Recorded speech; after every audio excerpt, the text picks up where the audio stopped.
After 16 years of hosting Christmas, my family texted, "You're too much. Stay home." I just replied, "Perfect." When December 25th came, they saw what I did instead and broke down in tears. They realized what they'd lost. "Foe, you're too much, Jake. Stay home this year." "We've all talked. It's best if you don't come. It's just exhausting with you." I stared at the group text. The screen blurred for a second. Maybe my eyes watered, or maybe it was just rage. A second passed, then two. My thumb hovered above the keyboard. Perfect. That's all I wrote. I didn't wait for a response. There wouldn't be one. 16 years. 16 Christmases. 16 dinners, gifts, decorations, and back-breaking emotional labor. All hosted by me. And this year, they voted me out. I'm Jake. I'm 29. And I'm done being quiet. I'm not loud. Never have been. But I feel everything. Too much, maybe. That's what they always said. You're dramatic. You hold on to things too long. Stop being sensitive. But what they called sensitive, I called loyal. What they called controlling, I called caring. What they called too much, I now call done. I'm 29, work in tech out of Denver, and live alone in a 2-bedroom apartment that still has pieces of my childhood scattered across the bookshelves.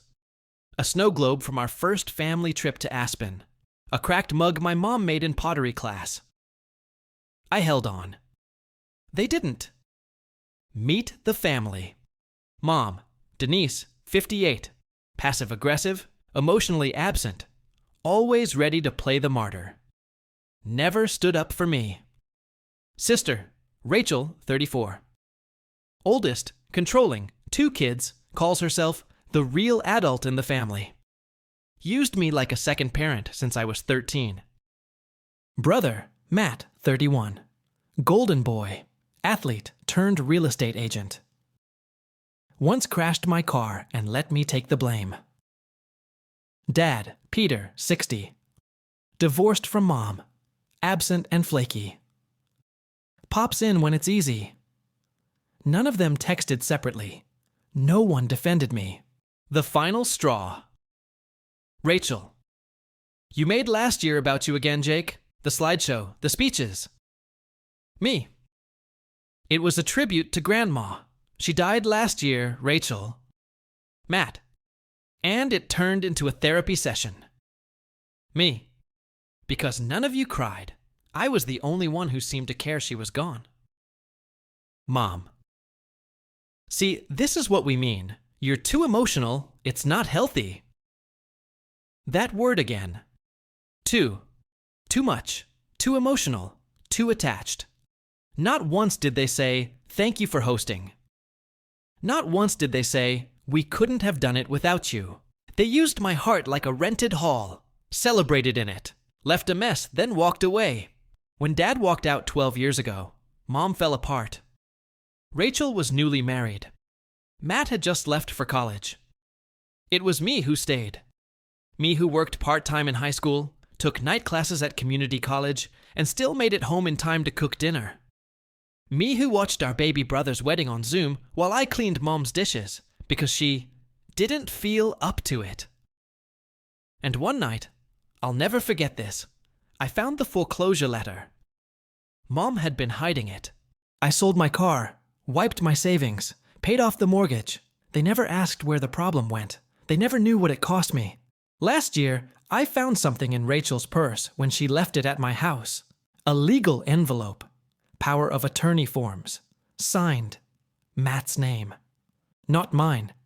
I asked a lawyer friend to check. Turns out, when Grandma died, they shifted everything. They forged my signature on a document waiving my right to the estate. Grandma left me half. Half! Rachel and Matt kept it all. Told me Grandma didn't think of me in the will. Mom knew. She signed as witness. They stole from me, lied to me, made me grieve and feel forgotten. I didn't confront them. Not then. I waited. I didn't stay home. I didn't crash their party either. I did one better. I made a post, a public one, with photos, documents, receipts, screenshots, a video too, of Grandma a year before her passing saying, "Jake's my favorite. He's the only one who visits." She smiled in the video, frail but happy. He gets half, that's what I told the lawyer. It went up at 10 a.m. Christmas morning, family, friends, co-workers, church members, silent, then chaos. I turned off my phone, let it burn. Later that night, there was a knock. Rachel, eyes swollen, makeup streaked. "You humiliated us," she whispered. "You lied to me for 2 years." I said, "You stole half of what Grandma left me, Rachel, and then told me to stay home." "I didn't think you'd notice." "That's the problem," I said quietly. "You never thought I'd matter enough to notice." Matt called later, sobbing, said he was drunk when they forged it, that it was Rachel's idea, that Mom agreed because she didn't want more drama. I let him talk, and when he said, "Can we fix this?" I said, "No, but you can start fixing yourselves." I didn't scream, didn't throw things. I just made peace. With myself. I filed for civil fraud. Quietly. Rachel and Matt will have to explain that to their kids one day. Mom tried to apologize, said she was scared I'd go off the rails. I told her. I went off the rails, just not in the way you feared. I walked out of that conversation feeling light.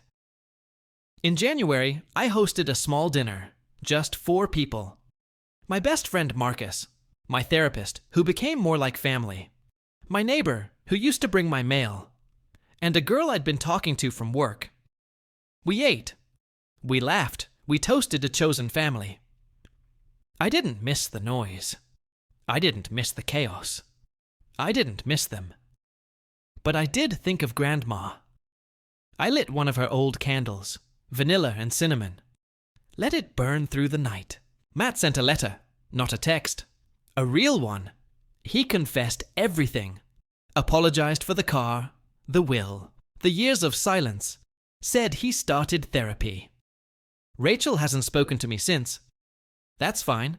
Some people aren't ready to grow until they're left behind. Mom wrote me on Easter.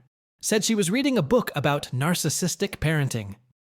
I didn't reply, but I saw the effort, and that mattered. As for me, I'm learning to celebrate Painet, myself. Not just in reaction to pain, but in the poem, Peace Day. That comes after. Sometimes revenge isn't loud. Sometimes it's just the sound of your own breath. Finally calm. If you've ever been the too much in your family, you're not alone. You don't owe anyone your silence. You don't owe them your loyalty when it costs you your peace. Sometimes the best revenge isn't spite, it's freedom. Drop a comment below. Have you ever been betrayed by the people closest to you? What did you do? What will you do? Let's talk about it. Like this video if it made you feel seen. Subscribe. For more true emotional stories that dig deep into family, truth, and healing. And remember, being too much is exactly what saved me. Maybe it'll save you too.